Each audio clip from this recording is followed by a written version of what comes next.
permission of our learned director, Mr. N. Sherpa, I would like to begin today's program on commercial courts.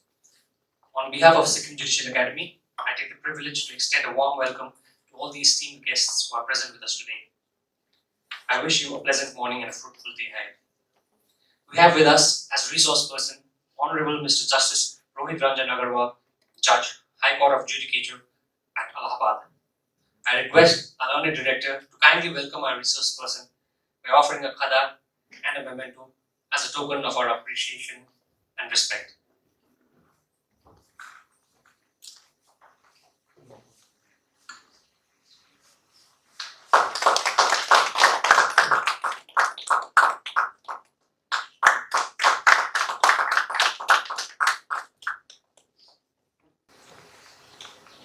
A very good morning to everyone present in the hall.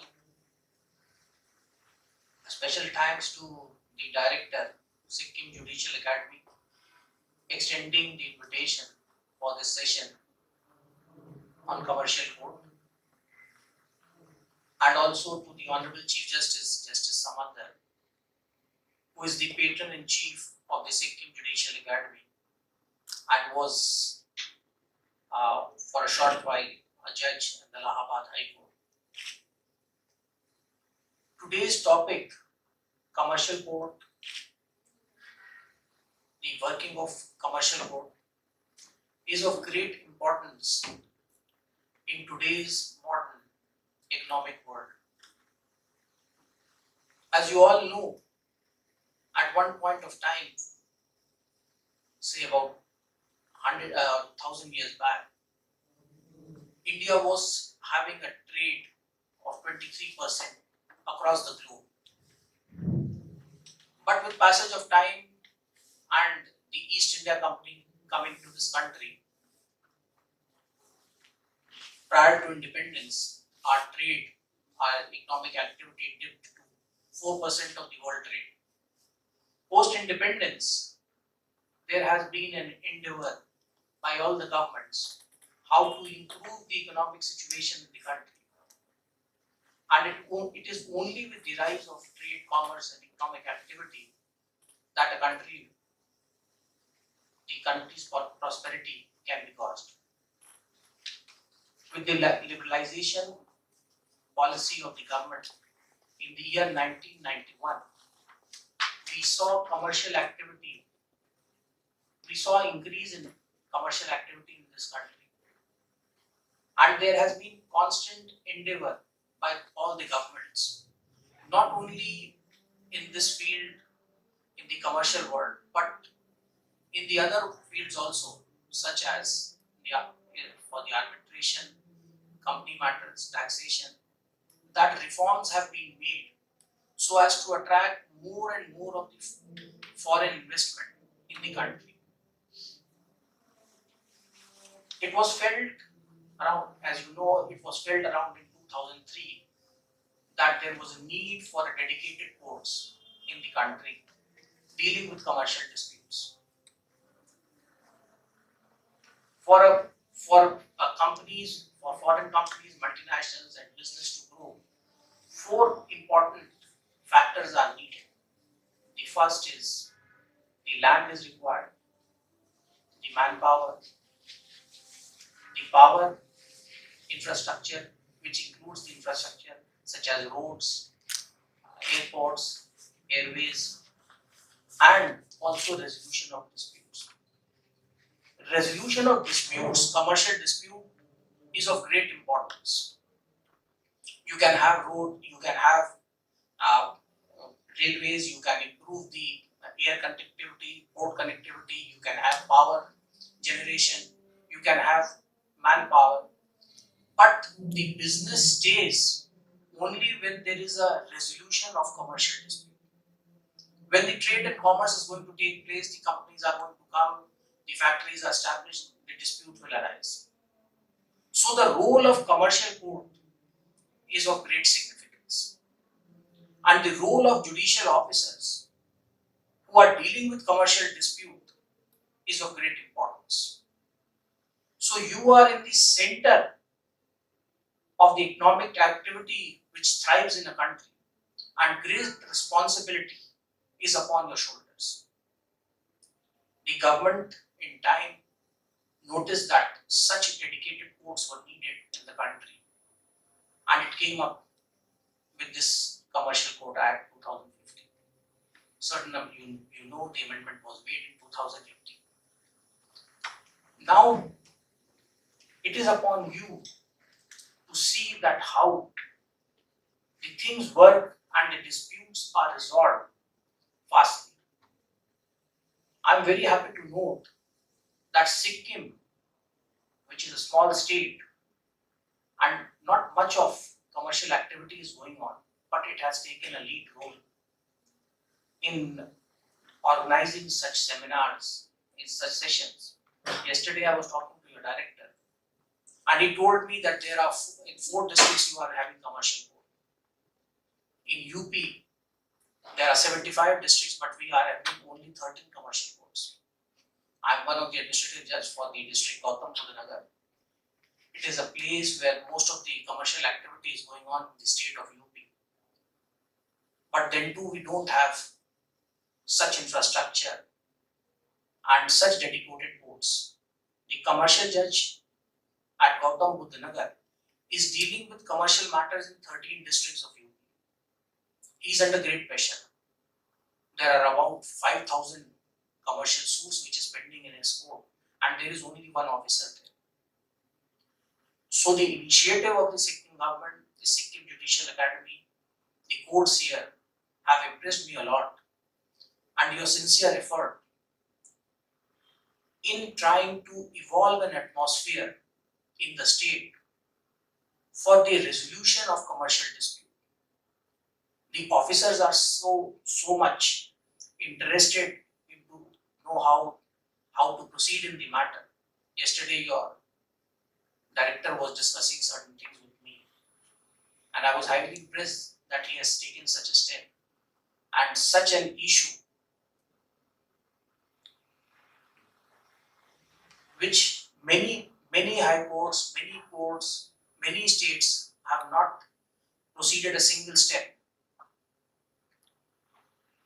Now coming to the core issue, the Commercial Courts Act, although it is in the nascent stage, there are many teething problems, and every officer on daily basis is facing certain difficulties.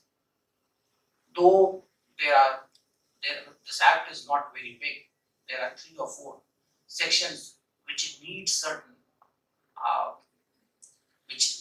discussions, and with passage of time you will find that more of the high courts and the Supreme Court will be coming up with the decision clarifying the statement or the confusion that is there with respect to certain procedures. As you all know, Section 2C is of great importance because it defines what is a commercial dispute.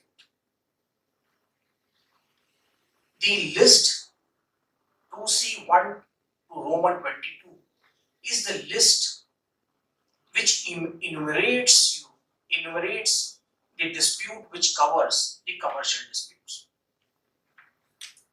Now there have been a number of questions which have been arising, which is under the active consideration of many high courts.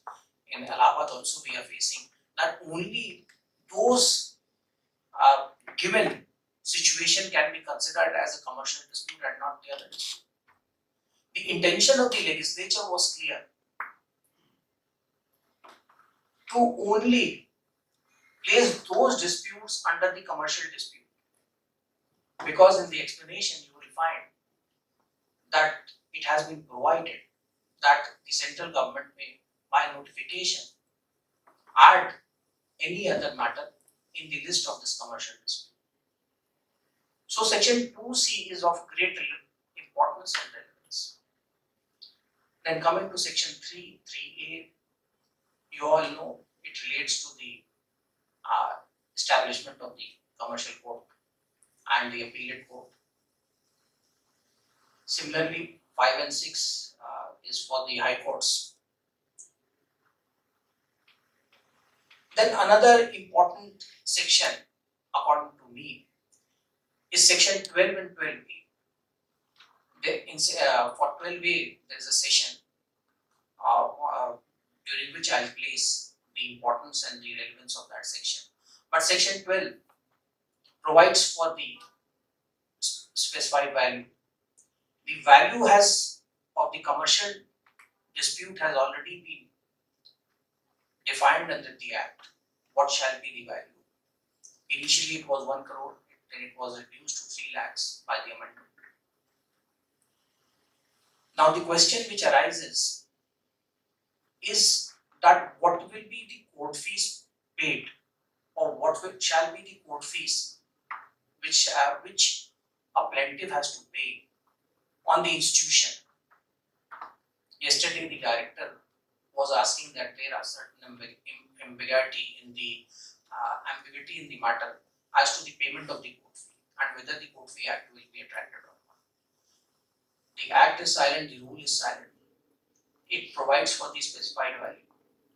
So the value is the court fees has to be paid according to the value, and the Court Fee Act will be attracted. In UP we have the UP Court Fee Act, and according to the UP Act, the court fee which is payable up to 70,000 on these matters, it is calculated at rupees 2,657 something for the value of 70,000 and rupees 75 per additional per thousand. So in the matters above 3 lakh, the calculation is made accordingly.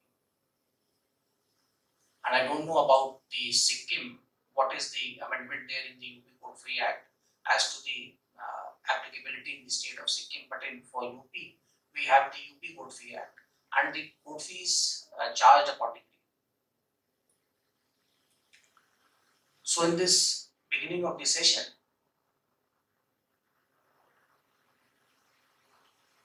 I would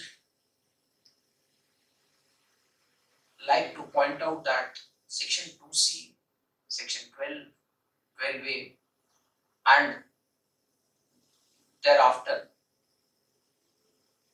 the various amendment based in the schedule, especially in order 13A, order 15A, order 8.1. These are of great importance, and it has to be adhered by you while you are deciding a commercial dispute. One other important matter, another important aspect in the matter is the case management. The very purpose of enactment of this Act of 2015 was to cut short the long drawn battles, and it is incumbent upon the commercial courts to adhere to the timeline. That is why this case management has been brought in, and it is for you to see that the commercial disputes are resolved at the earliest. The procedure has been given because the importance of this case management has been done to see that the disputes are decided at the earliest, and the capital and the business does not run away from any state or from this country, and more business is attracted, and India becomes a big investment destination.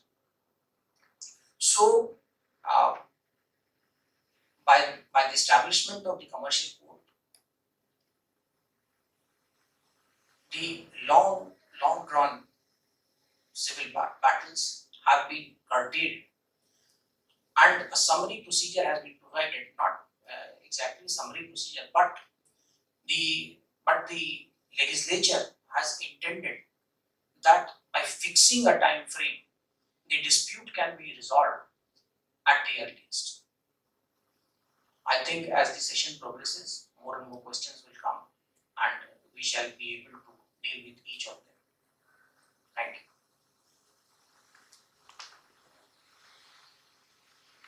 despite of having commercial court already identified by the separate notification of state government.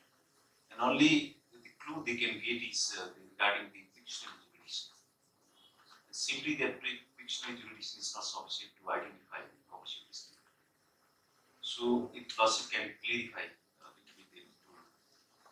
Mr. Sherpa, you see that commercial disputes have been very clearly defined in 2C. It clause 1 to 22 clearly provides what shall be. Now it is upon the officer, while dealing with each of the matter entertaining the suits, have to see that whether it comes under the category which has been mentioned there.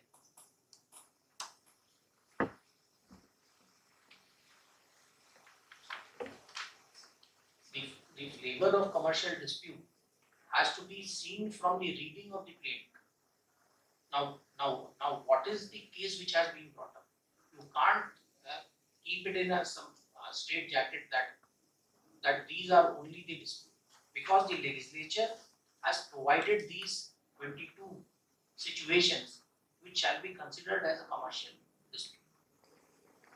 Beyond that, it has to be tested by the officer concerned, looking to the nature of the case, whether it comes under any of the category or not.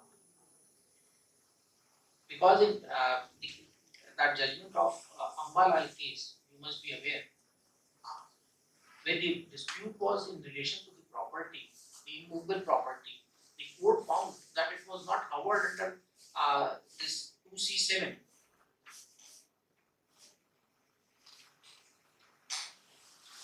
So each of the dispute has to be tested on the altar, that whether it comes under the definition of commercial dispute or not.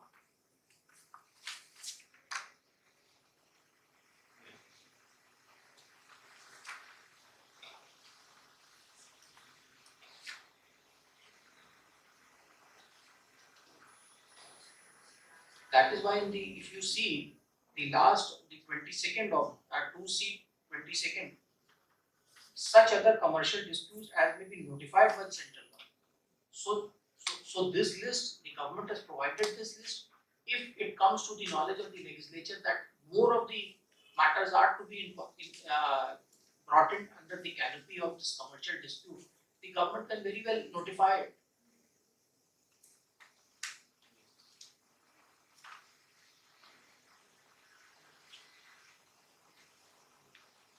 Yes, sir. And this issue of lawsuit, that section 12A, last time I think I could able to discuss this. At 12A, 12A, the matter lawsuit without having proper concept of the lawsuit before enforcement of this act or during the pendency of this act, matter was already heard and disposed of. They went to appeal, and appeal the Honorable High Court sent back to the same commercial court. Now, the delimina lawsuit to proceed ahead with the matter is whether to send that matter to the forum lawsuit, prescribed under section 12A, or proceed with the order is also not clear, while demanding the matter. no, you see 12A is very clear. 12A is pre-institution mediation. So that mediation now after the post amendment 2018 onward, the cutoff date is there. So from that date onwards, now the Supreme Court has clarified the field in partial automation. Nothing remains. And the matter is clear that you have to go in. That is mandatory. The word used there is shall. It is not may. So you have to comply the provision. The mandatory pre-institution mediation has to be done prior to the entertaining of the suit. Because you see, there are two things. One is the filing of the suit, and one thing is the suit is instituted.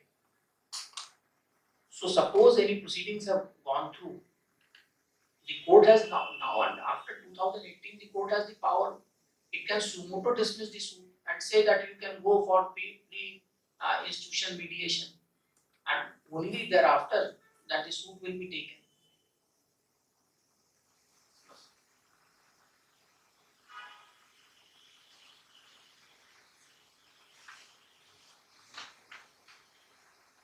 Because you see that when a civil suit is filed,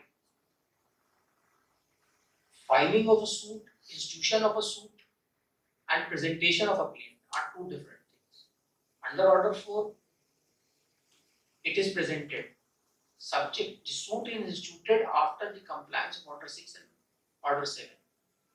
So here also the court has, that's why the Supreme Court has said in Patil Automation that the pre-institution mediation is necessary, it is a mandatory provision and it has to be complied, and the officer can suo motu take action and can reject the claim and direct for the compliance of pre-institution mediation.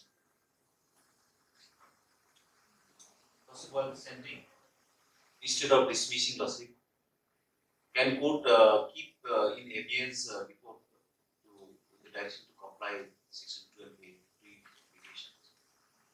See, the Supreme Court is silent about that. It has said that the provisions of Order 7, Rule 11 can be invoked by the court itself. So it means it is not the institution of the suit. The suit is not instituted as it is in the plaint in a civil suit. The plaint is returned to be presented before the proper court. Suppose the court does not have the pecuniary jurisdiction to entertain a suit, and a plaint is presented, and the court finds that it does not have the pecuniary jurisdiction. It returned back the plaint to be presented before the court having the pecuniary jurisdiction. So also here, if 12A is not complied with, the court can very well return back the plaint, say that you come back after the pre-mediation has been done, then you come. If it fails, then you have the right. How far the law is protect us in that context? Suppose at the time of filing without complying with section 12, Without complying, section 12 they have filed before. it is rejected. So section 14 will not come to help. Section 14 will not come to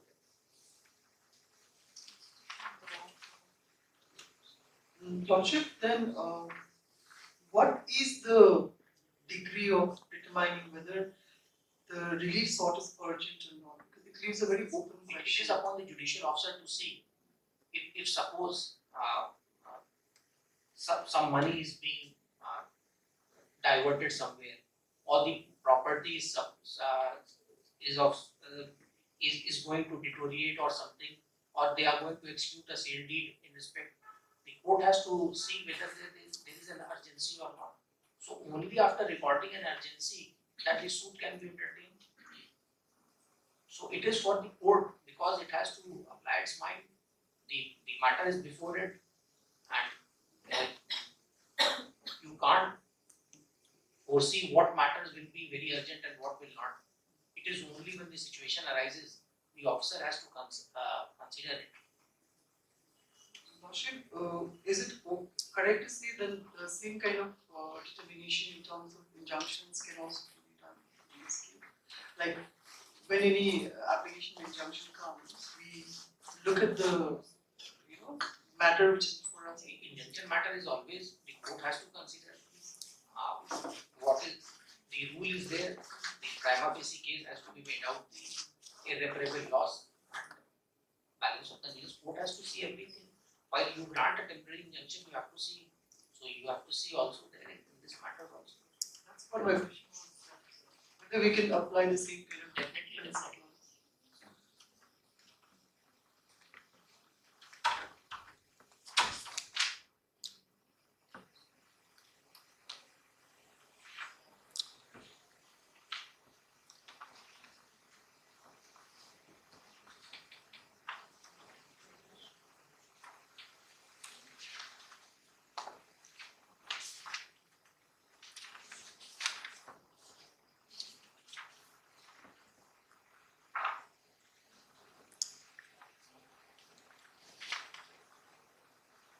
Any more questions? Actually, in a simple money suit, let's say a defaulting, a person takes a loan from a bank and defaults payment of the loan, and the banker comes for a money suit, can these suits also be taken as commercial suits? Where the bank has financed, that will be under the category of a commercial dispute. Under a commercial dispute. Ordinary transaction. Otherwise, all money suits will not be commercial dispute. So this loan default will be an ordinary transaction. Because bank is a financer. So 2C very clearly says, 2C1 clearly says, financiers, traders, and all. So here the bank has financed him, he has defaulted in the loan, repayment of the loan. So the bank will obviously proceed. The bank can also go for arbitration also. Nowadays, what the bank is doing, they are going for arbitration. The award is there, they are getting it executed.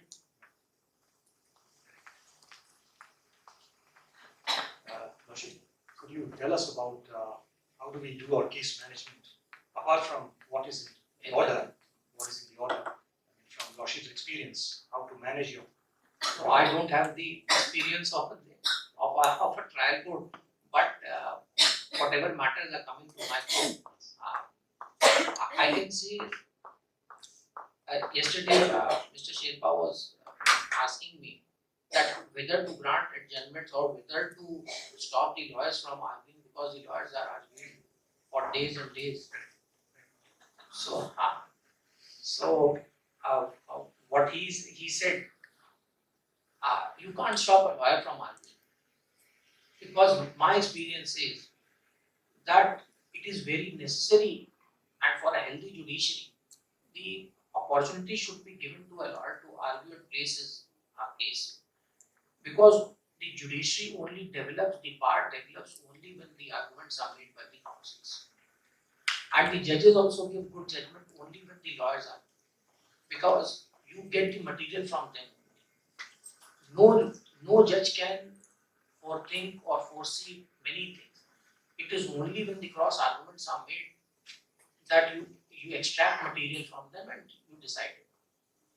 But unnecessarily, if they are wasting time repeating the arguments, you can definitely stop them. You can ask for a written argument. There is a provision there in the order itself. Now for the case management, you have to see that the timeline which has been provided for framing the issues, providing the evidences, the written arguments, and other examination of witnesses and all, you can fix a time for that. You should not grant unnecessary adjournment for that. You should see, suppose there are 5 or 10 matters in your court, so you can easily manage it. You can fix dates, alternate days. You can ask them, and if the counsels are taking adjournment, you can impose a heavy cost. For the provision for the cost is also there. So you can impose cost upon the lawyers for taking unnecessary adjournment. So you have to conclude it. There is the timeline is 4 weeks, then 6 months. So the outer limit is 6 months from the 4 week when the first case management takes place. So you should try that the entire case is decided within this period. Will there be any format for summary judgment? No, there is no format. There is no format judgment. There can't be any format because every case is different. You can't have any format for a judgment or for an order. So summary, you see that no case is made out. You write the facts, whatever is there in the plate before you, and you give your reason why this case is not maintainable, or why you are proceeding to decide it that you are decreeing the suit as it is an admitted case of the defendant also, and the plaintiff is entitled for the relief. So in the summary proceeding, there is no fixed format for, or in case of any order, there is no fixed format. Because normally judgment, when we write a summary judgment, we have our issues, then we have our findings. It becomes very lengthy. So can we? No. If for a regular suit, you have the system of first framing the issues and then deciding. For a summary matters, there is no need for framing of the issues. You have to just state the case, give your reasons why the case is not maintainable, or why you are decreeing the suit on the admission of the defendant that the summary judgment is being passed. So there is no need for framing of the issue.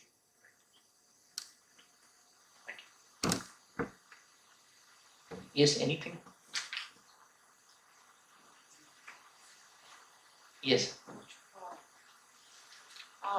With regard to Section 12, Your Lordship, how effective is this, Lordship?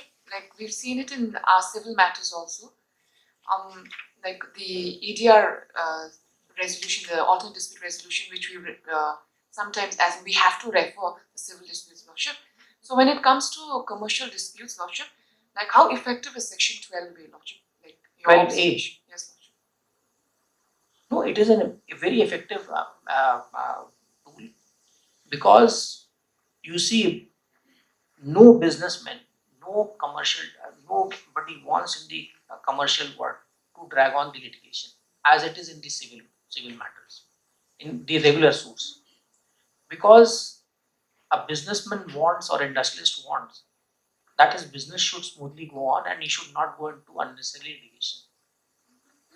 So the scheme which has been provided by this amending act of 2018 is only keeping in mind that a pre-institution mediation is done with the help of specialized mediators, so that the commercial disputes are resolved at the pre-institution stage itself. And there are many cases which I have experienced in Allahabad, that I was doing one arbitration matter of Larsen and Toubro. I was hearing a Section 11 application. It was against Bharat Electronics Limited. So because Larsen and Toubro is a responsible company and it was a BEL is a government undertaking, both were ready to decide the matter, to mediate and decide the matter at the earliest. So one opportunity was given. Both the officials of the company sat down and discussed, and the way out was found. So this is a very effective tool. 12A is very effective. Otherwise, you will see that there will be flood of litigations. So at the pre-institution stage itself, I can't say the definite figure, but 70 to 80% matters will be resolved, because in the National Lok Adalat which is held, I see as an administrative judge of Gautam Buddha Nagar, I find that at the pre-mediation stage, matters of even the land acquisition matters, bank matters, electricity matters, these are being decided at the pre-institution stage itself. So this effort of deciding the matters at pre-institution level is a very effective tool. You see, the Chief Justice of India is also of the view that the mediation should be given the first chance, and this will reduce the burden on our courts, both the civil courts, the high courts, and the Supreme Court.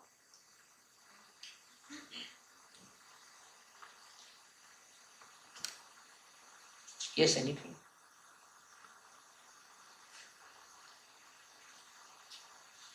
Yes, Mr. Sherpa. Any? When that commercial suit should have been filed in that particular designated court, but already proceeded and reached to the meaty stage. Now they have completed the evidence procedure also. Now at this stage, can court send back that matter to commercial court also? Because there will be, even last time we discussed de novo trial, like de novo trial. No, I could not follow what. The regular civil suit has been filed In prior to 2015. 2015 during pendency due to ignorance or negligence on the part of the counsel also. Now they have already leaked the evidence in that particular court. Now court realized this should have been sent to the commercial court. Now from that particular stage, court can send to commercial court. If sent, then what would be the fate of the evidence already leaked? There is a provision for transfer of pending cases. Section 15 deals with it. Plus it. Section 15 is very clear. Plus It deals with it. Pending cases. Now the Now the question according to you is that whether these pending cases will encompass only the cases which were pending at the date of enforcement of the act or subsequent also No, Lordship. subsequently filed. I think the No. question, Lordship, Question is, Lordship, now half of the evidence already lead. Now, what? I do follow what you say. Yes, sir. You mean to say that a suit was instituted post after the enforcement of the act of 2015 Lordship. and the evidences has been left. Lordship.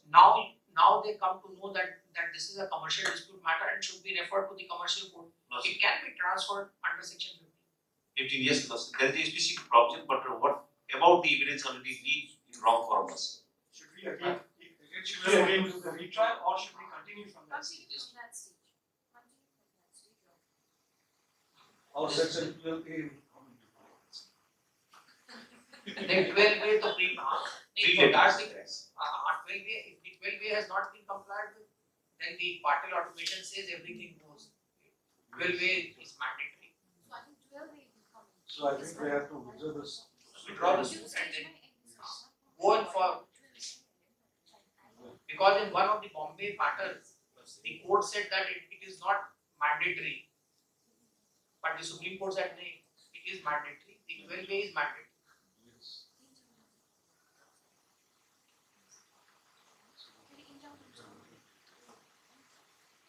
Because it will be hit by 12A. He is correct. It will be hit by 12A. Then there will be a retrial of the entire. Yes, definitely. What about the limitation version? That is, The limitations, then Supreme Court says that will be safe. That will be safe. In those cases, Wrong form, that is, Lordship. Still wrong there. section 14.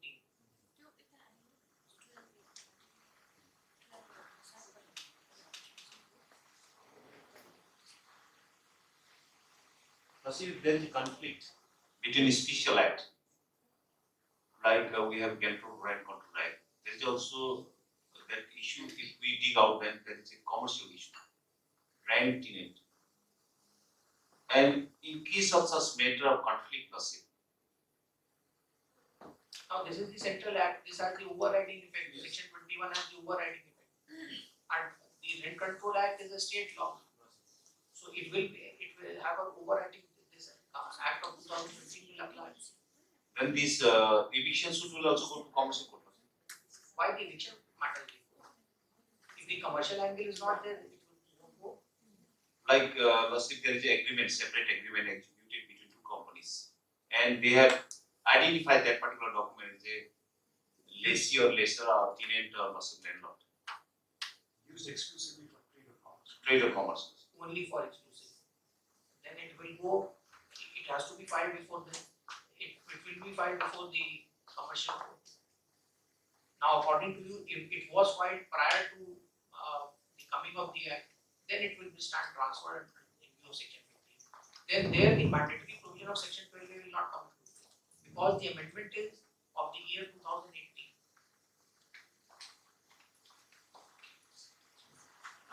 Railway has been inserted in 2018.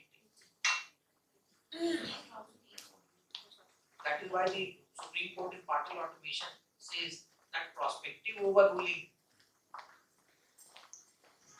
as has been done in many other matters, because the amendment has come in 2018, prior all the acts which have been done prior have been saved. So it will be done, it will be effective from the 20th of August 2018 when the judgment was pronounced. Lordship, if the suit is filed after 2015 and judgment and decree has been passed and it is in the stage of execution, then what would be the No, that is a valid decree and valid judgment. That will stand, that decree will stand. Because that will be not hit by this well-being. even if the suit was filed after After, because the amendment came itself in the year 2018 on 3rd of May 2018. so it will be And Lordship, in matters of execution also, it will be filed before the same commercial court. Where the decree is sell Ah, commercial. it is the exclusivity. So there's a huge burden on the commercial courts. How many cases are you having here? I mean, for execution, here there is a peculiar situation actually.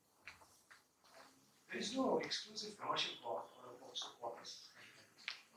There are district judges from various districts. So we have been given charge of all the special courts, including commercial courts. Including the proceedings. So the government was not notified of any separate commercial court, the special dedicated officers have not been appointed in consultation with the Chief Justice.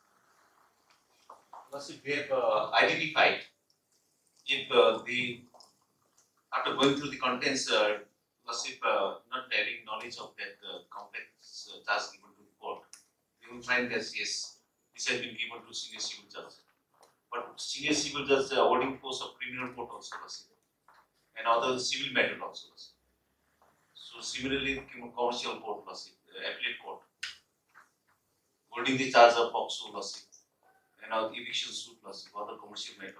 But Mr. Shilpa, don't you have the presiding officer of the rank of district judge in your state who can hold the charge of the commercial courts?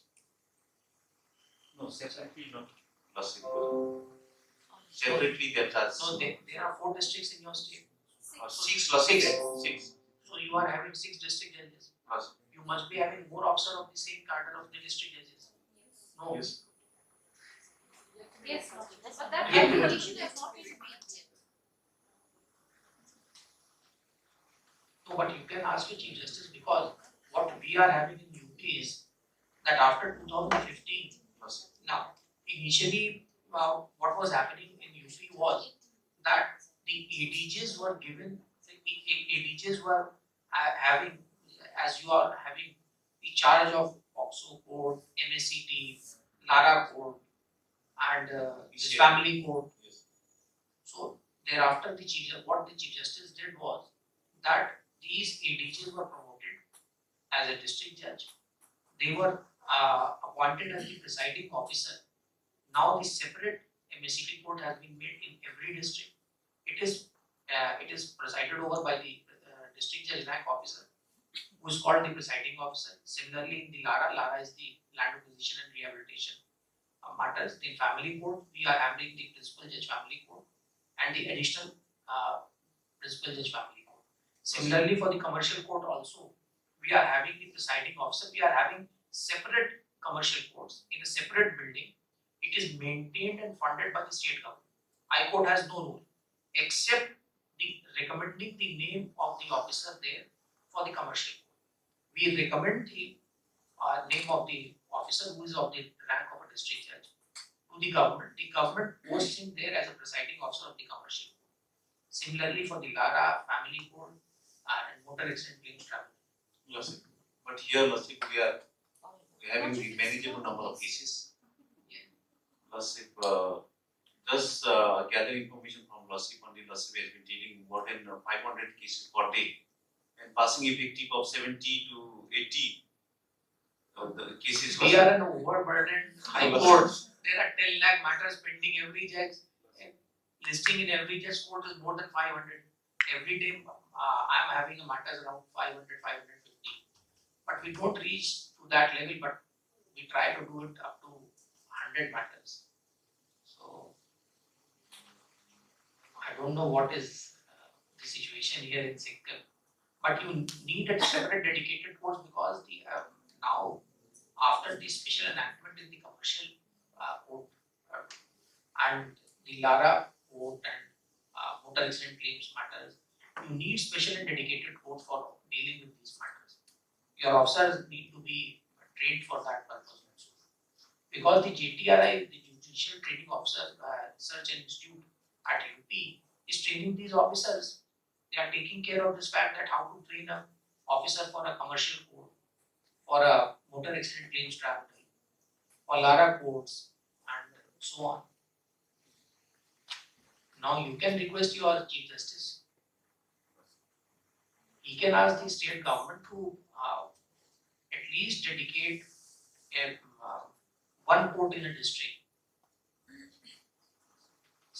suppose you are having in Gangtok, the commercial matters are more.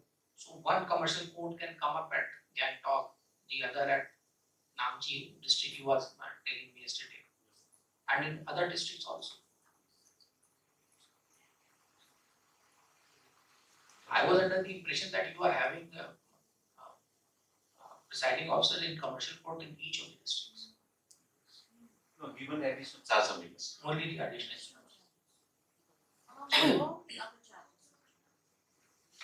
Rashid, I have one question on execution. Will execution also have a time limit in commercial matters, Rashid? For execution of the case? You see, the execution has to be done according to section 38, 36. Execution is there. The act is silent about this. So we'll have to follow order 21 of the Order 21. It's a It takes it on. I don't, and here under the Arbitration Act also section 36 is there for the execution of the award. So the help of that can also be taken. Because I am not very sure that what the commercial courts are doing in getting the execution done. Because the execution are filed before the commercial court. And there in UP we are charging 1% of the 1% as a penalty for each award being executed through the commercial court. And Rashid, for the, let's say in the state of UP, for a specified value, not less than 3 lakhs, can the state government specify a value of, let's say, a civil judge, senior division? Here we have up to, let's say, 6 lakhs rupees. Pecuniary jurisdiction of a senior civil judge is up to 6 lakhs rupees. Can we raise it up to 10 lakhs under this act, or will it conflict with the Civil Courts Act?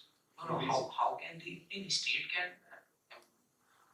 you are having the civil judge here is having the jurisdiction also of the commercial court. He is dealing with the commercial court matter also. Now under the act, the limit is, the threshold is of 3 lakhs. So because he has been notified by the state government to act as a commercial court, so he is entertaining matters to the valuation, from the valuation 3 lakhs and onwards. Now it is up to your high court to see what should be the pecuniary jurisdiction of a civil judge here. It can be raised. If you are not having a dedicated separate court, commercial court, and the same officer is holding both the charge, as a civil judge, he is performing a duty entertaining regular suit for the specified pecuniary jurisdiction by the High Court and under the Commercial Court Act, because Commercial Court Act is which is a central act. So the state government has only notified him as an officer to do that. So it is for the government and the High Court to see how to reconcile this.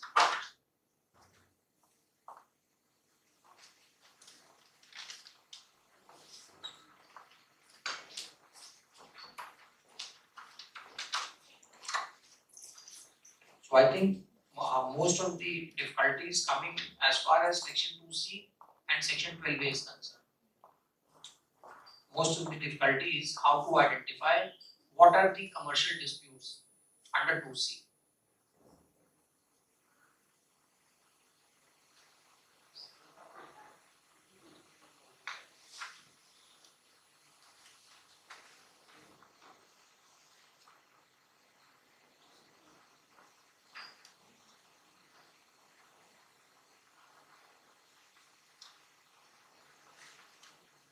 Now all of you are the district judges, rank of district judge.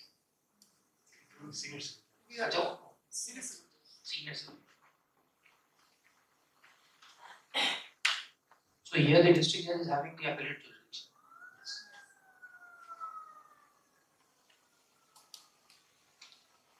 Lordship, I've just started taking up these commercial matters, so it's like this unknown thing for me till now. I'm pretty petrified also handling commercial matters, Lordship.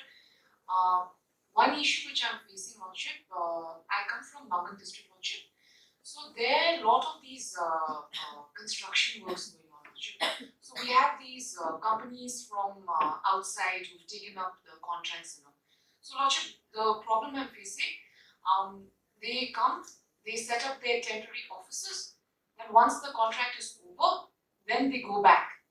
They are no more, their presence is no more there. So Lordship, to get their presence in these matters, Lordship, that's become quite of a challenge for us, like in Makan district, Lordship. Like how do we, when I send it through, The notices are not served upon them, they at their head offices. yes, Lordship, that's what I've been trying, Lordship, their email as well as through registered AD also, Lordship. However, it's quite a task, Lordship, to get the appearance. So if they are not, you can proceed at ex parte after noting, you can issue notice once or twice. You can go also for publication of notice in the newspaper. So if suppose the registered office of the company is situated in Bombay, you can ask the plaintiff to get the notice published in Bombay newspaper, in one or two leading newspapers. So he can get it published. Thereafter, you proceed ex parte, and the award will be whatever the judgment is there, that will be included.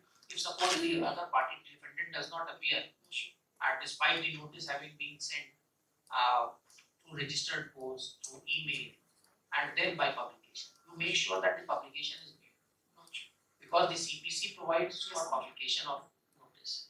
So publication should be there.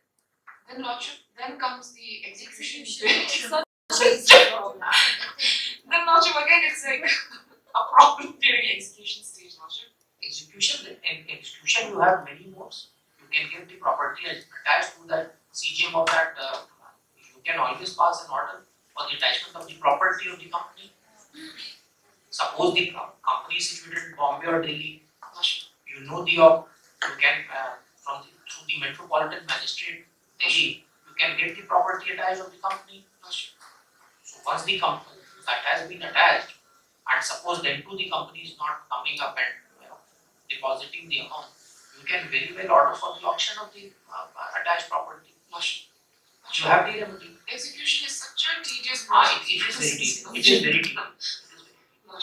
But you see, in the commercial matters, the high courts and the supreme courts are not entertaining any unless and until some very special question of law arises or some of very some importance that has to be dealt with, which has not been earlier dealt with. Otherwise, in the commercial dispute, we are not entertaining any repetitions or the matter in the appeals also. Once the judgment is there, unless until it is shown that some great mistake has been made, otherwise we are not entertaining it. Thank you, Lordship. But you have to go by the procedure. It is not that only once the notice has been served by registered post or by the email. Suppose the other party is not informed about it or could not make appearance on that day, so you proceed ex parte. But you should see that substantial compliance has been done. And one more thing, I find that the judicial officers don't record the finding of service of notice. That is the must. You have to record the finding to the extent that notice was sent on such and such date, it returned back on such and such date, and the endorsement is there. It is by, if suppose you are saying that the notice has been served by refusal, you have to record that. Yes, Lordship. It was refused on that date, the postal remark is there. Yes, Lordship. Then it was again sent on such and such date, publication was made, and then too the other side did not appear. After reporting, then you proceed. Lordship. Thank you, Lordship.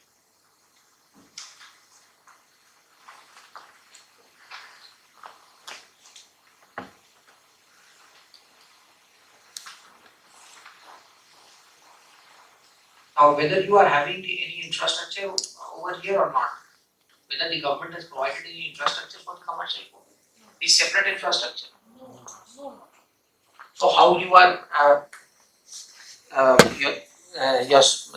how your matters are registered before the company before this commercial code? Means there must be some separate infrastructure for that, or you are just instituting the suit like the regular suits are instituted. Yes. CIS. No separate. No. Because for the commercial court, it is the government who has to provide the infrastructure. Now you work under the High Court, the district court. As a district court, the High Court has a superintendence over it. But for the commercial court, it is the state government who has to provide all the basic infrastructure. So you don't have here. The same staff is doing that work also.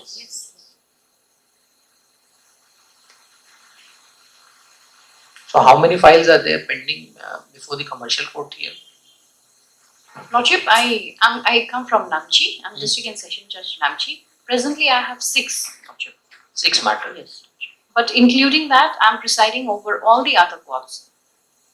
POCSO, NDPS, everything. Special courts, Lok Adalat, family courts, everything. So maximum number of cases I think must be in Gangtok, in commercial court. Commercial. I have 6. 56 matters.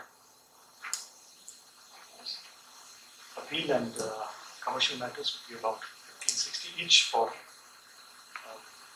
civil judges level, senior division lordship, as well as the appellate court in the Gangtok. In Gangtok, 50 matters each. 56.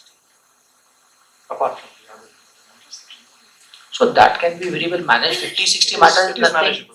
It is manageable, and you can have the. Yes, so here the infrastructure, since the number of cases are manageable, what we do is it is filed in the filing section. The filing section then gets it registered as the commercial case and then transfers it to the commercial courts. CIS number is generated, Lordship, and based on the definition of the commercial disputes, these cases are segregated and then sent to the commercial courts. But it is manned by the same judicial officer. And the staff is the same, and the judicial officer. Yes, the staff and the judicial officer is the same. So only the entry is different. Correct, Lordship. So that there is no pressure on the state government also, financially overburdened, to have another court where it will be the same judicial officer again going there and conducting cases.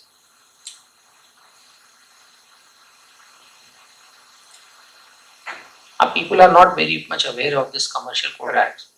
Slowly, and as the commercial activity takes place in your state, Yes. the litigation will rise. Yes. But once you have a infrastructure in place, then it will not be difficult in times to come to get these matters resolved at the earliest. Yes. Because you need infrastructure for this also. Yes. Because today it is manageable, because there are 6 cases in Namchi, 50-60 cases in Gangtok. So you are not having much of the commercial disputes here.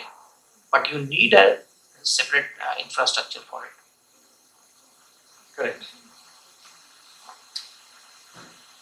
And what is the distance between Namchi and Gangtok? 2 hours. 2 hours. So the government can very well have one dedicated commercial court at Gangtok. Whether Gangtok is centrally located, I don't know about the geographical position. Yes. Mumbai, Ranchi, Judicial. You can say for Gazing Gazing, and storing only one. As in Gautam Buddha Nagar, we are having a dedicated commercial court, the presiding officer plus one additional presiding officer.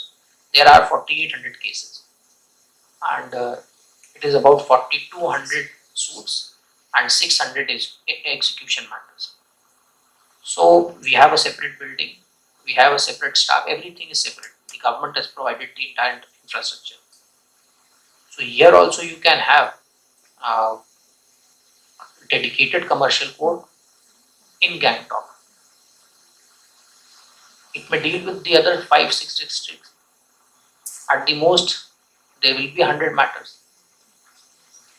At the most. There can also be an appellate court also. The district judges have the Like district judge have the appellate jurisdiction. in the district level.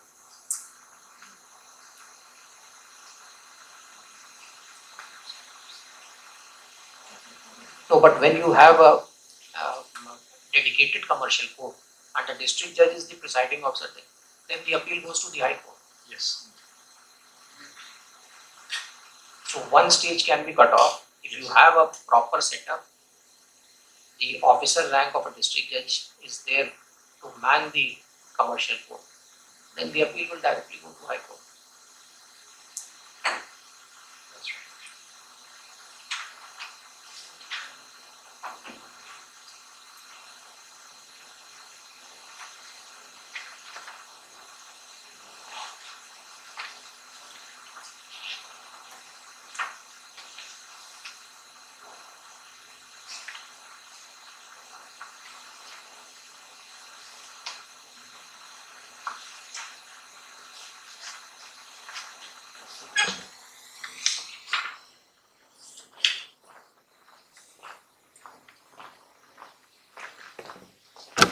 Now, whether the arbitration matters have been transferred to the court also. Yes. Arbitration matters have not.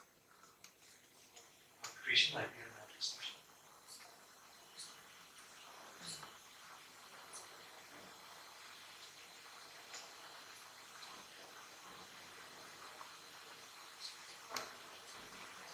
And the stage for the case management hearing, actually, commercial disputes, like in a regular civil suit, normally what we have is once the written statement comes, the parties are examining under order 10, then we frame our issues and complaints. But here, once the written statement is filed, then we keep it for case management hearing, where we frame the issues and documents. Before that, you examine the parties there, and then set the dates. Should we do it in that manner? No, you are doing it differently. No, I've just joined. I just joined. You have to do case management before the framing of the issue. So when these statements have come, After written statements. yes.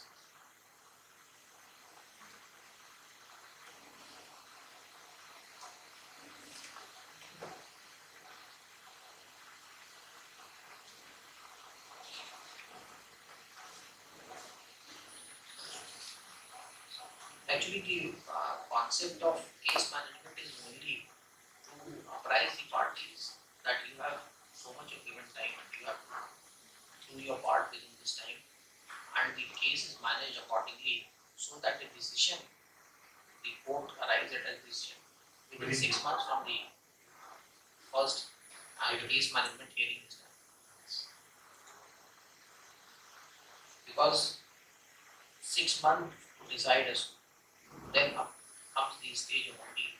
The appeal has to be decided within 3 months. Now, if the parties agree further, it approaches the higher forum. So the basic idea is to get the commercial dispute resolved at the As early as and in most of the matter, what happens is that after judgment and the appeal are filed, most of the parties compromise outside the court also.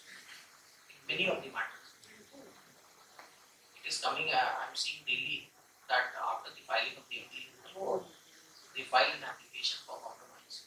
They come up, they move application to settle the dispute out of the court. Ultimately, they are there to do business. They are not in litigation. Apart from the petty matters, as you were saying, that a person has taken a loan from a bank, or Yes. that is a different thing. This takes a lot more time. That is a different thing. That has been brought within this commercial dispute. According to me, the initial concept was correct. In 2015, when the threshold limit was 1 crore, it was the real commercial disputes which were coming before the court. Now, by drastically reducing to the level of 3 lakh, every small and petty matters are coming. The intention of the legislature was earlier to attract the foreign money into the country, the MNCs and the big business houses. So an atmosphere is developed for business in this country. And these high level, high value disputes are resolved at the appeals. Because these matters of 3 lakh and above only clog the system. As I am seeing in UP, in one district there are 4,800 cases, in another district there might be 2,000, 2,500 cases. So at the beginning, thousands of cases have come just because of the reducing the threshold limit from 1 crore to 3 lakhs. The Law Commission had earlier recommended for 5 crore. Looking to the value of rupee as of date, it should be 5 to 10 crore. Only of high value matters they need that this dedicated portion for.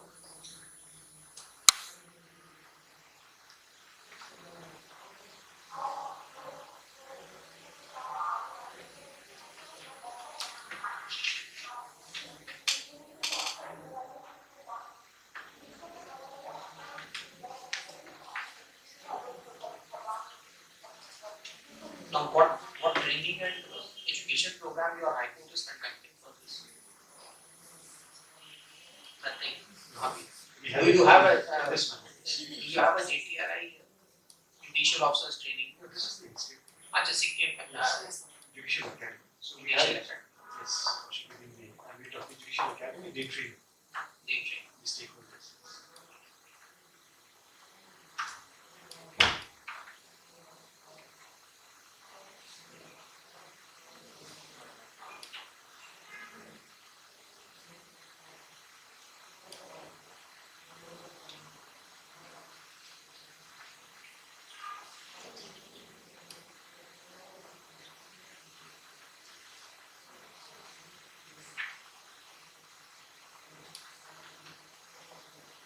Any more day-to-day problem which you are facing? I think it's like it's all right. But what I think here is the other stakeholders also required to come and join us. So yes, we can work together, and then otherwise the other sides will not be able to understand the intent of You this. should have seminars and conferences of the judicial officer as well as the lawyers. Yes. They have to be trained. Yes. The mediators who are doing pre-institution mediation, everybody has to come forward. Once the pre-institution mediation fails, the parties come to the court. Under Order 10, normally what happens is, Rashid, is that we give an option to the parties to either choose one of the mode of ADR, which also includes mediation. Should we give that option again, or should we go ahead with the issues and Yeah, documents? once the pre-institution mediation has failed, then you have to, Yes. then you have to But if proceed. there is a chance later on, Rashid, we can give Later, them. it is for the judicial officer to assess. We can give them. Ah, We can give them. definitely. During the proceedings, if you find Yes. that some way out may be found out, the best thing is to go in for mediation and get the matter resolved. Lok Adalat is also not barred. Lok Adalat, they can take the matter, but the matter is pending here. Yes. The matter can be referred by the court. to Yes, the once it Lok is in Adalat. the If court. the- If Yes. the parties are ready, they can very well move an application that the matter will be sent to the Lok Adalat. And it can be resolved there. The order, the judgment of the Lok Adalat is binding.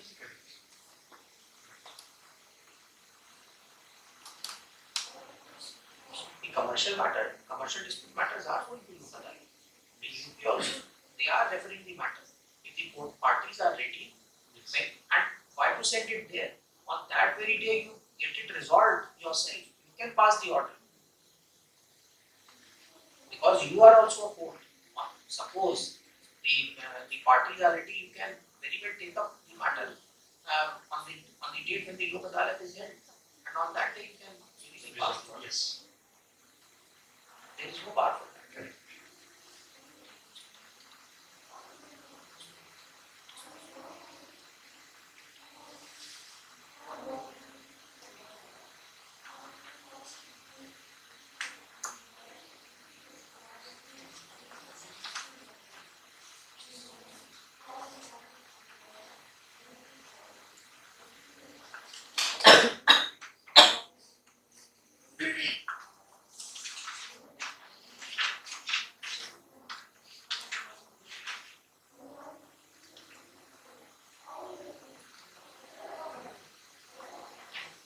Now, contracts, you will very well know that the parties are bound by the contracts, the terms of the contract. So, anything except what is written in the contract cannot be accepted and taken.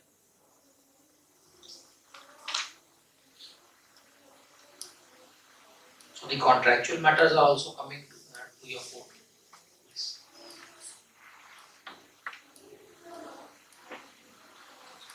Anything upon on this issue, interpretation of contract? Mostly, I think the definition will cover it, section 2, wherever, like the director said about many of the tenancy agreement also, which is intended for trade and commerce. Instead of going into a eviction suit, it will come down to the commercial ones. But not regular tenant and landlord dispute. The one which has Suppose 106 is given for the terminating the tenancy. That is a different thing. That is not covered under the commercial dispute. actually all these shopkeepers, there are a lot of shopkeepers, petty, small, big. Will all these shopkeepers also fall within the ambit of trade and commerce machines? 7 to 7. Explain what does the document says? The interpretation of that document has to be seen. Because Whether most of a these, lease has been executed, a written agreement has been executed between them. Suppose by an oral agreement it has been given. yes. Because most of these petty shops will not have a written agreement. It will be an oral agreement.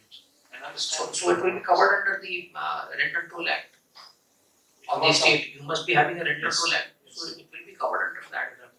Not within this. Not within the parameter. If there is agreement and all, Then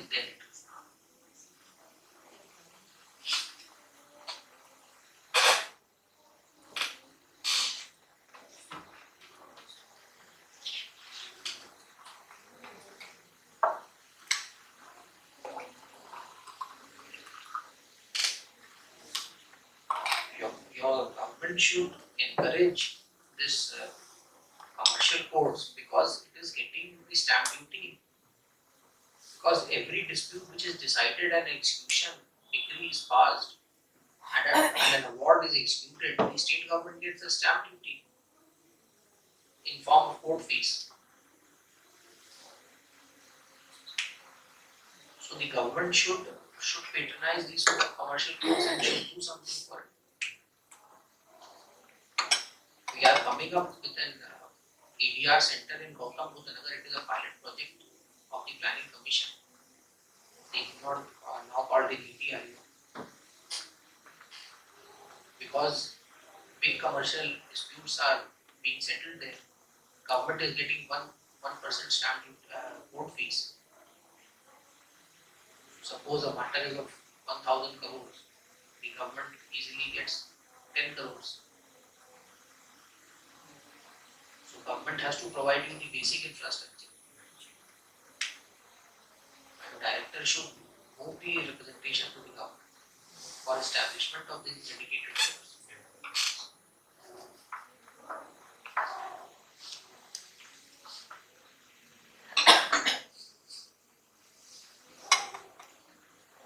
Interacting with you people, I can understand one thing that most of your time must be spent in dealing the other matters, the civil and the criminal matters. You don't have the time, much time for the commercial courts.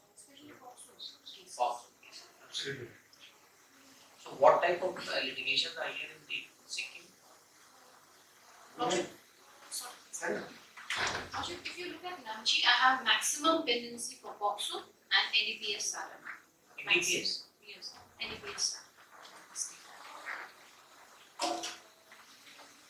So NDPS matters this because of the border with China and the Bhutan. I won't say No, that. I just wanted to know how the NDPS matters in Because of the Sikkim. brown sugar. Brown sugar It's coming from has West been Bengal. coming. from It's West West Bengal. Bengal. No, because the movement of the drugs is mostly from Afghanistan, which is through Pakistan, Punjab, Haryana, UP, and Bihar, Bengal, and then to Bangladesh. Nepal. So these states are having more of the NDPS matters. In UP also we have lot of NDPS matters. There's a place in Namchi, Rohit, that's called Chotan. It's in the border. So that's a place where we maximum have these kind of cases.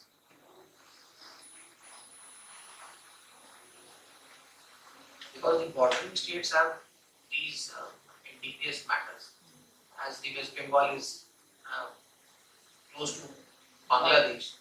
In Siliguri, they say they have a corridor, the drugs corridor. In fact, there is no ruling out that the route which you described might also go to Nepal. So Sikkim is like a hub of three countries. You have Nepal, and then Sikkim, and then Bhutan, and of course Bangladesh also.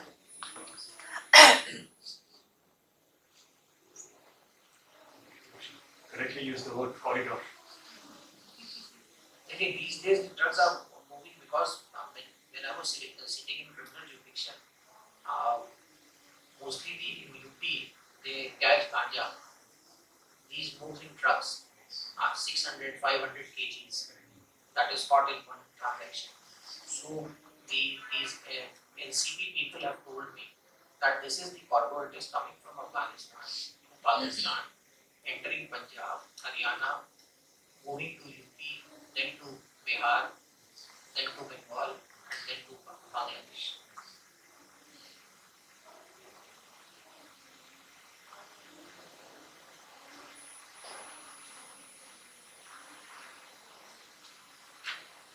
Yes, Mr. Shilpa? Lordship, this just I have come across this Shamanic judgment, Lordship.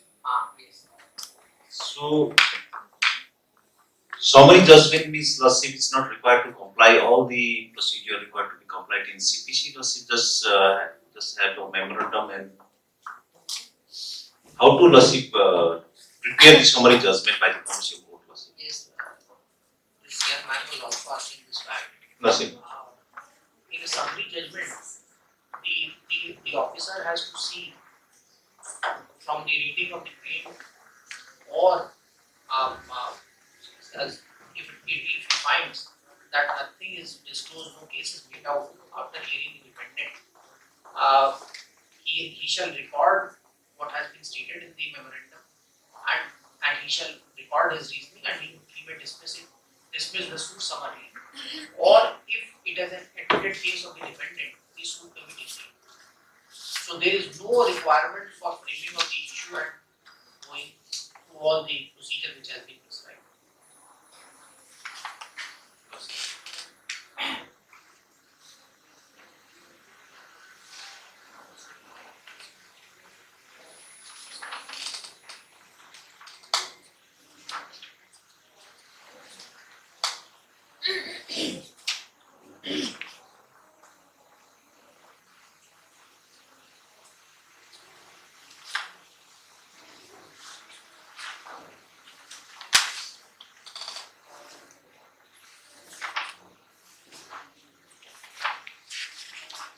Lordship, in 2C,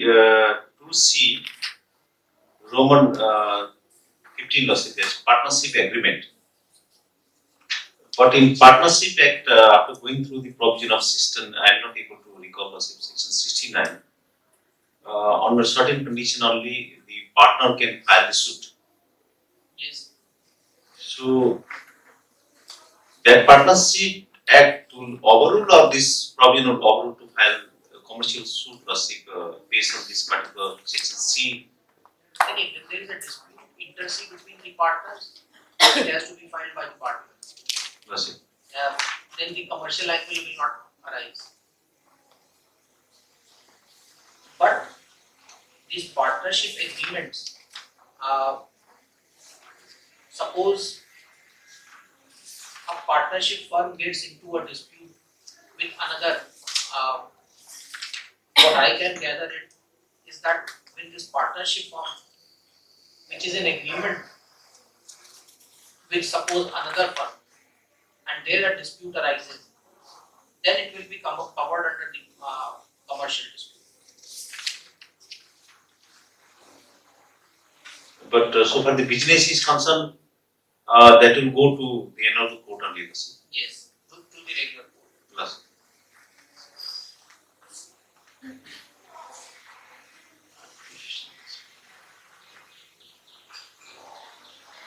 Arbitration matter, Lordship. Arbitration matter, when there is a commercial angle, it is covered by the commercial. Suppose there is a Lordship, this agreement executed between landlord and tenant, having clause of arbitration clause, arbitration having arbitration clause also, Lordship. The matter will be referred to the arbitrator. Arbitration clause. Commercial court. No. Suppose suppose the landlord is dealing in business of real estate. It is a company or is a firm or is a sole proprietorship firm or a partnership firm and is dealing in some commercial business of real estate and it enters into an agreement with a private person for leasing out certain premises. Then any dispute arising therein and a clause for arbitration is there, the matter shall be referred to the Clause. commercial. Commercial court. It shall be referred. Then we have to go through the this term and condition of that agreement, Lordship. That agreement has to be seen. That has to be given the privacy. Lordship.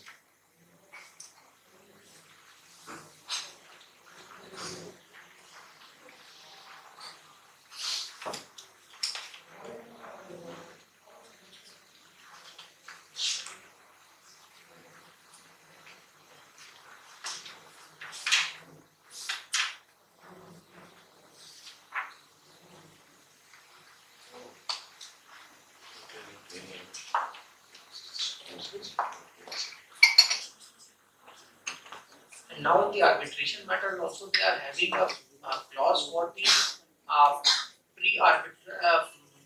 mediation prior to the appointment of Yes. the arbitrator. So now these companies are going for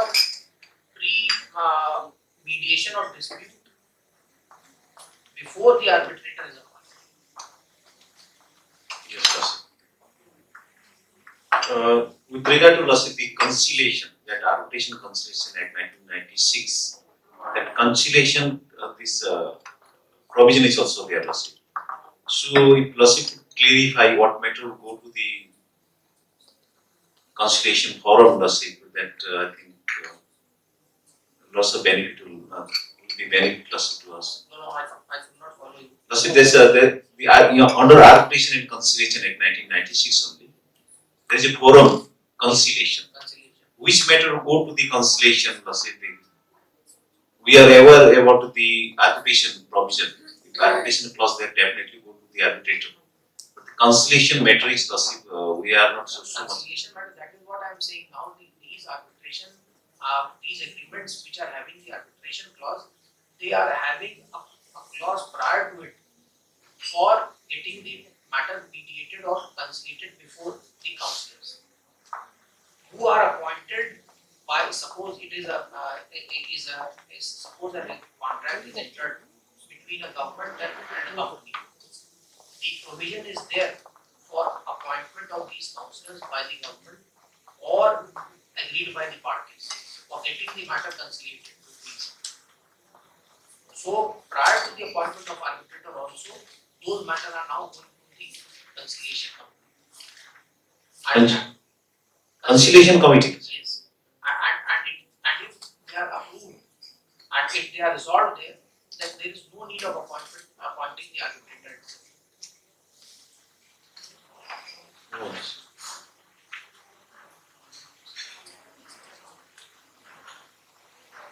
Usually, Lordship, we are referring section 89 of CPC, but so referring matter to conciliation, I especially have very limited knowledge there for Lordship. In section 89 is there, in the civil matter also is nowadays the courts are referring, even in the first appeal and the second appeal, the courts are referring the matter under section 89 for getting it resolved. Lordship.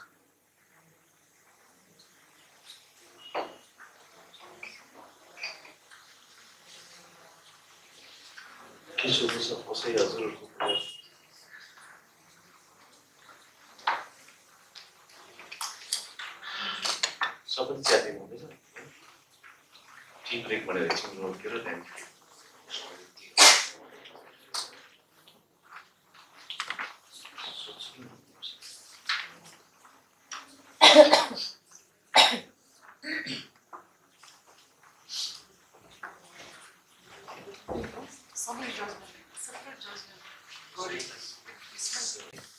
short time. We have had a long discussion, and now Mr. Sherpa wants me to say something on this context and nature of commercial dispute, the mandatory compliance. Though we have discussed it, the entire discussion hinges around the word commercial dispute, the interpretation, because only confusion is as to which matter comes under the category of commercial dispute.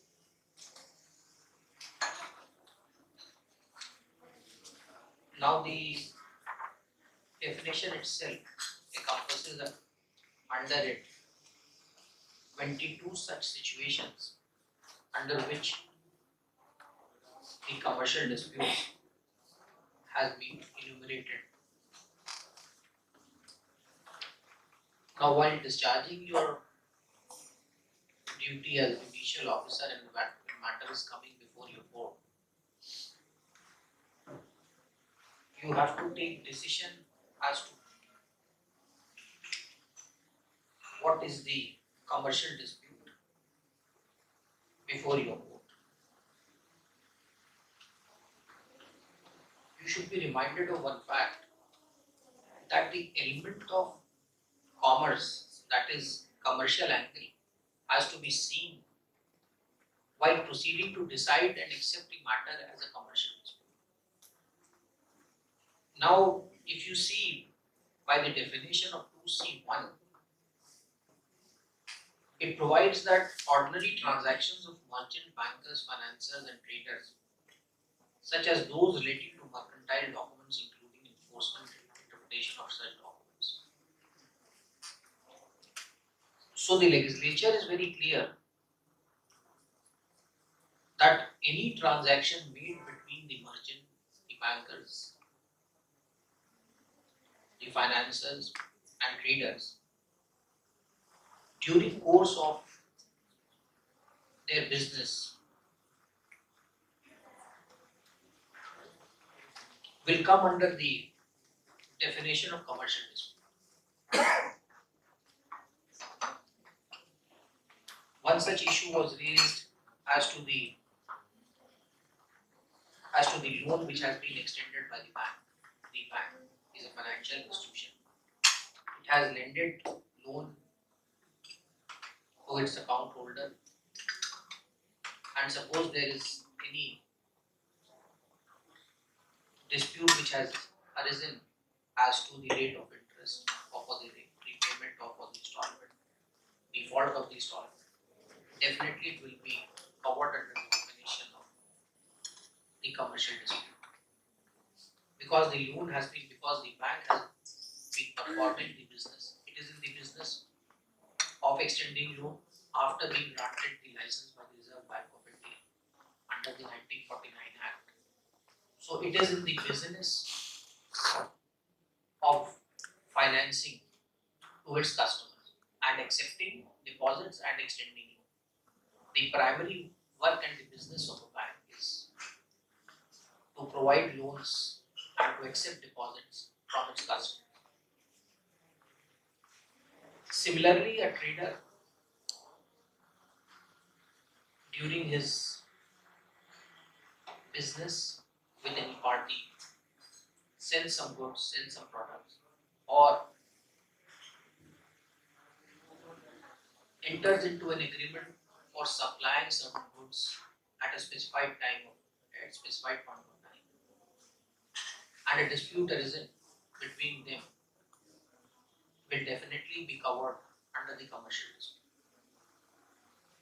So while dealing with these matters, the very ingredient of the claim which has been brought before your court has to be examined from the angle that a commercial dispute is between the parties. Suppose a fake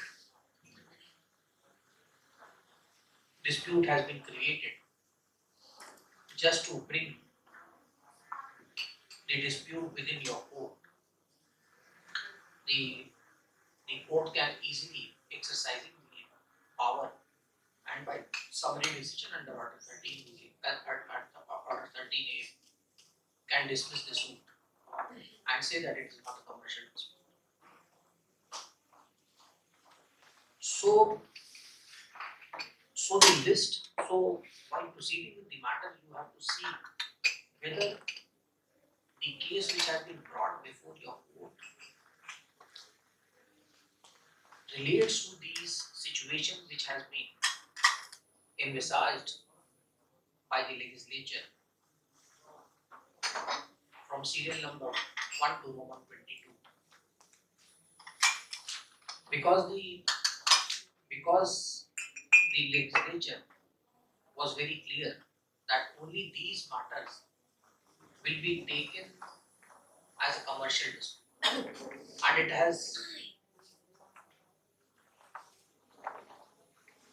it has provided in 22 such other commercial dispute as may be notified by the central government, meaning thereby that the central government has reserved its power to notify any dispute as to a commercial dispute in later point of time whenever such situation arises, meaning that only these matters which have been given under section 26C1 to 21 are the commercial dispute.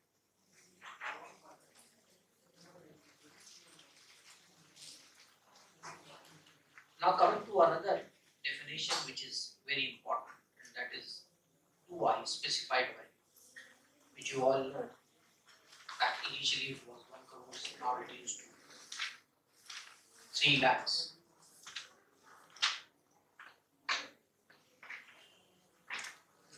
Section 12 has to be read in harmony with 2I because the determination has to be made as to the specified value. Section 10.12 is very clear that how to arrive at a specified value of 3 lakh. Now it provides for the specified value of movable and immovable property. In case of immovable property, the market value as on the date of institution of the claim has to be seen that whether it is 3 lakhs or more or not. And as far as the movable, that is the money claim is there, along with the interest, the amount is 3 lakh or above or not. So the determination of this 3 lakh, which is the specified value as defined under 2I, has to be read and determined according to section 12.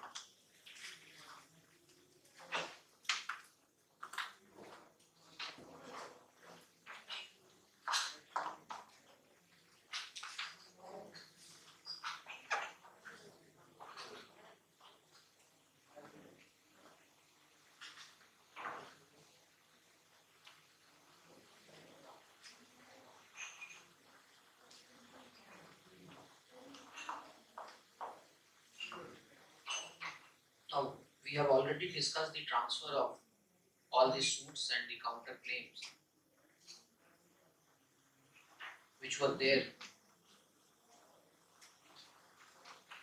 at the time of enforcement of the Act. Section 9 takes note of the said fact.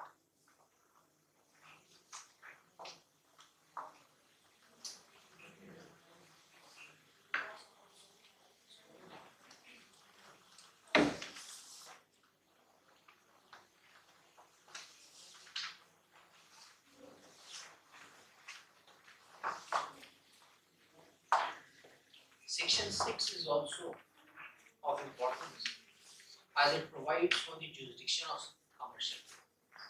You all are well aware that section 15 to 20 of the CPC provides for the trial of the suits, and 16 to 20, section 16 to 20 provides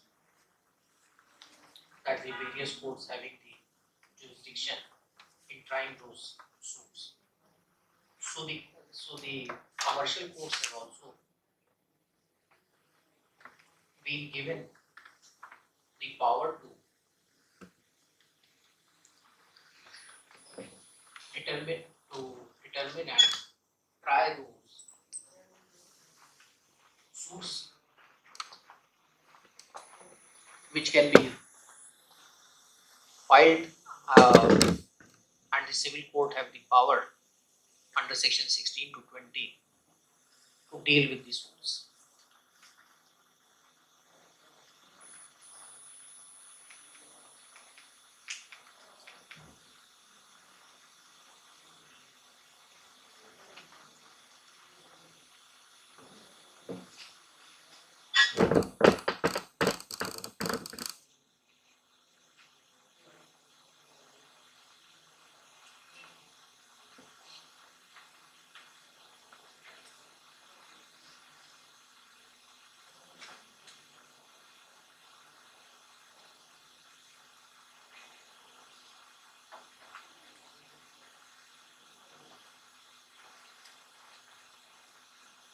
Now coming to the mandatory compliance under the Act.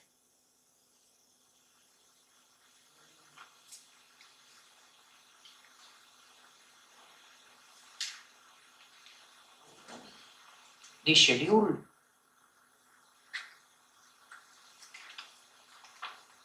provides for the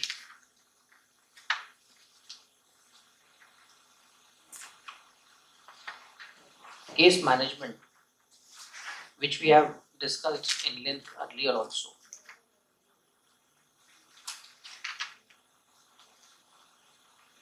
This, according to me, is of great importance, as the whole idea and the aim of enacting this law was that the commercial dispute should be decided at the earliest. Now, this Order 15A provides the timeline which has to be adhered by the court while dealing with the commercial suit.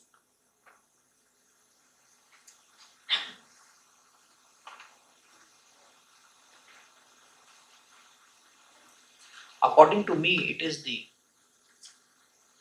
the soul of the Act, because the legislature has provided for holding of the first case management hearing within 4 weeks from the date of filing of it, affidavit of admission or denial.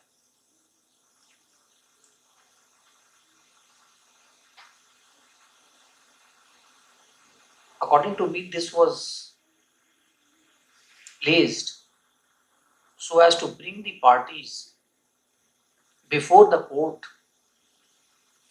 and they are being told, and a timeline is fixed, and to how the suit is to proceed, giving and specifying time for each of the act which has to be done during the trial of the suit, such as the submission of list of witness examined by the parties, fixing of date for affidavit of evidence, and so on.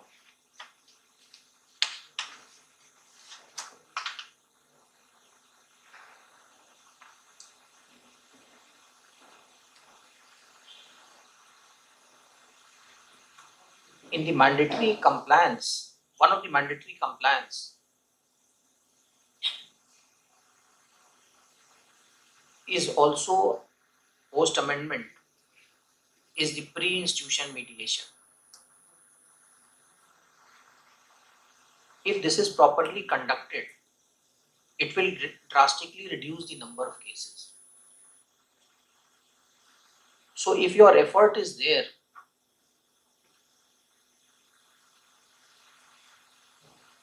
and you interact with the parties, and a proper mediator is appointed, proper and trained mediator is appointed, you will find that with passage of time, the number of litigation will reduce, because most of the matters will be settled at the pre-institution level only.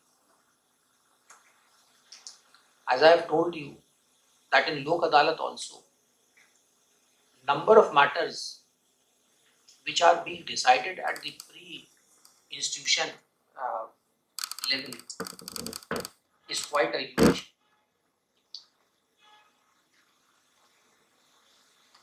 And not only in the commercial matters, in also other matters also. The parties are getting the matter settled. So if an endeavor is made by the officers and the parties are relegated because it is a mandatory provision, they have to go. You will find that your load will be reduced drastically.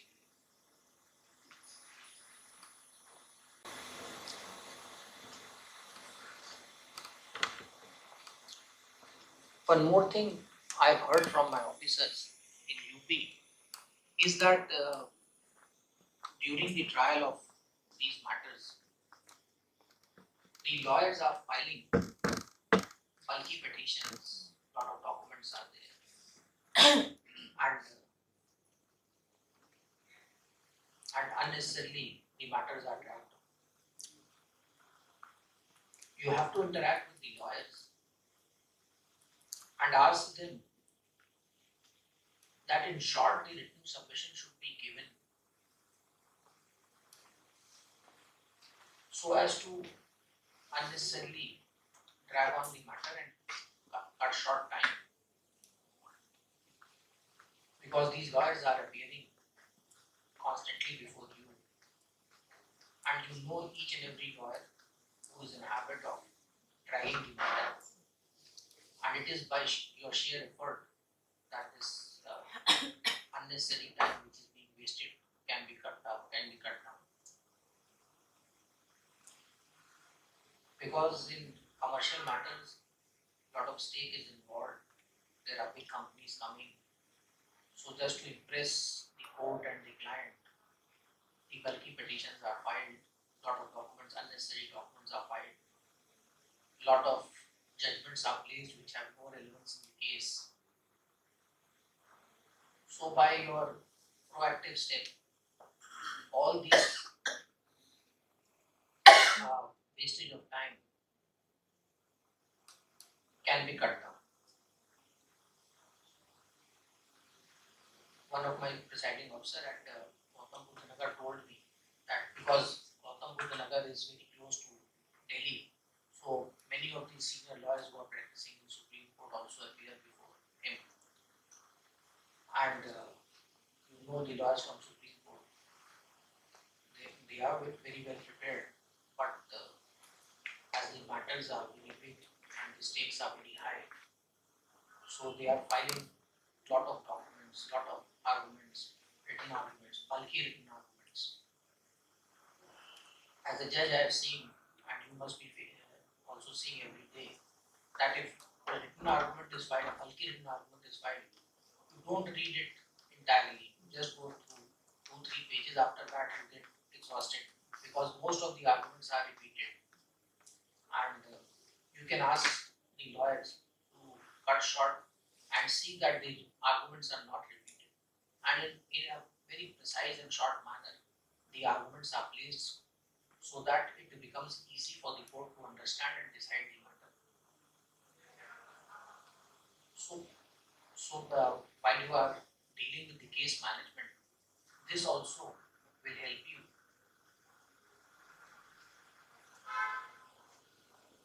in dealing with the matter within the time frame which has been fixed by the legislature.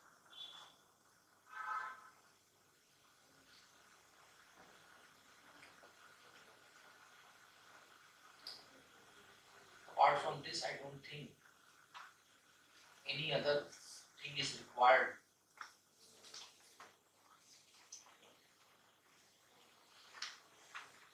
Because this act is very short, and the only intention of the act is that the commercial disputes are resolved at the earliest, and you are quite competent to handle it,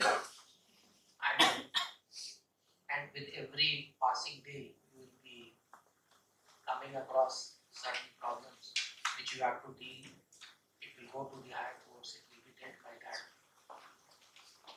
can't foresee today what the problem is going to come tomorrow, but we can definitely prepare something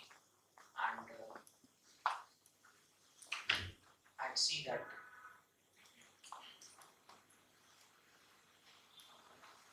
some way out is found. Otherwise, I don't find, like, apart from section 2C1, section 6, section 12, and the schedule, there is nothing which is required to be discussed at this stage, because other things are only procedural.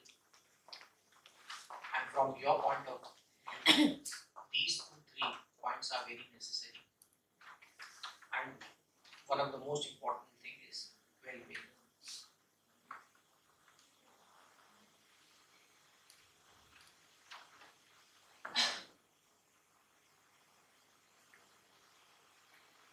Lordship, Yes. do we have any judgments, Lordship? If Lordship could kindly share On what? on these aspects of Lordship. We are fairly new, Lordship, like which you feel that every judicial officer ought to read. You see, the latest judgment is of the partial automation. You must be knowing. If you don't have the reference, I can give you. Yes, Lordship. So please go through this judgment. For sure. It is Messrs. Partial Automation Private Limited and others versus Rakheja Engineers Private Limited. I'll leave this judgment with you. You can. This is dated 17th of August 2022 by Justice K.M. Joseph. 2022 Live Law SC 678. If you have not read it, please go through this judgment. You get it cycloside. I'm leaving this judgment here. This will give you the entire picture of commercial code. What is pre-mediation? Pre-institution mediation. What is the concept of institution of a suit, returning of a claim? What is prospective overruling? How and when the act will apply? What you will do after the dismissal of the claim if it has been filed without complying 12A. Everything has been discussed. Now, so you just take it and get it cycloside and distribute it among all the officers.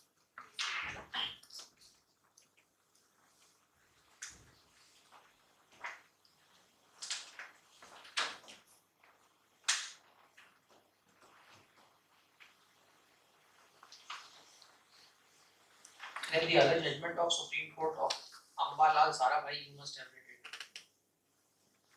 आपने पढ़ा इसका daily citation? Should I give it to you? Ambalal Sarabhai Enterprises Limited versus KS Infraspace LLP and others, 2020, volume 15, SCC 585. Now here the section 6 and 7 and 21C. Now what will cover the commercial dispute? Exhaustive discussion has been done by the Supreme Court in this judgment. And if there is an agreement regarding mutual property, it does not mean that it will be covered under commercial dispute. Have you read this in? ये भी आप रखिए.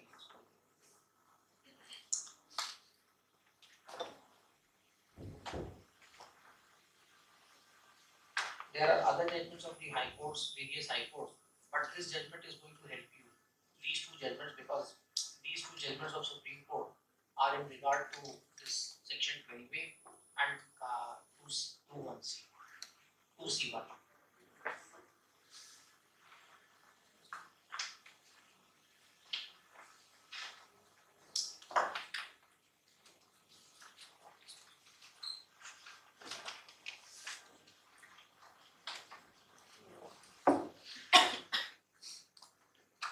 Because much of the matters have not travelled to Supreme Court yet, because different high courts are taking different views in the matters which are coming up before them. Now, after this 2018